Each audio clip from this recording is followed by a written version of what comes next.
రిజర్వేషన్లను రద్దు చేస్తారు, అందుకే 400 సీట్లు అడిగితే వాళ్ళు అడుగుతున్నారని.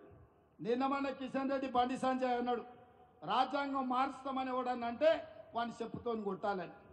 నేను ఇప్పుడు ఈ వేదిక మీద నుంచి బండి సంజయ్ కిషన్ రెడ్డి గారిని అడుగుతున్నా, భారతీయ జనతా పార్టీ జాతీయ ప్రధాన కార్యదర్శి దుష్యంత్ కుమార్ గౌతమ్ అనే వ్యక్తి మీ భారతీయ జనతా పార్టీ ప్రధాన కార్యదర్శి జాతీయ స్థాయిలో ప్రభుత్వం వచ్చిన వెంబడే రాజ్యాంగంలో ఉన్న ప్రియాంబుల్లోనే మార్పులు చేస్తాం, రాజ్యాంగాన్ని మారుస్తామని నిన్న ఇంటర్వ్యూ ఇచ్చిండు.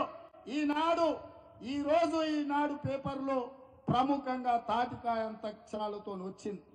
ఇన్నాళ్ళు నేను చెప్పింది, నేను చేసిన ఆరోపణను మీ బీజేపీ జాతీయ ప్రధాన కార్యదర్శి దుష్యంత్ కుమార్ గౌతమ్ స్పష్టంగా అధికారికంగా బీజేపీ అధికారంలోకి వచ్చిన వెంబడే రాజ్యాంగాన్ని మారుస్తామన్నాడు.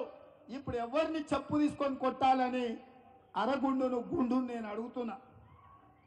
ఇవాళ నిజామాబాద్లో గుండు ఉన్నాడు, కరీంనగర్లో అరగుండు ఉన్నాడు.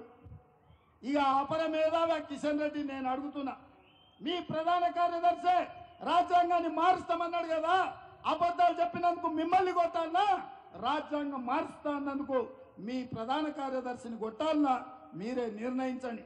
అందుకే మిత్రులారా, ముఖ్యంగా దళితులకు, గిరిజనులకు, బలైన వర్గాలకు ఎస్సీ ఎస్టీ బీసీ రిజర్వేషన్లు రద్దు చేయడానికి కుట్ర జరుగుతుంది. రాజ్యాంగాన్ని మారవాలని బీజేపీ ప్రణాళికలు వేస్తుంది.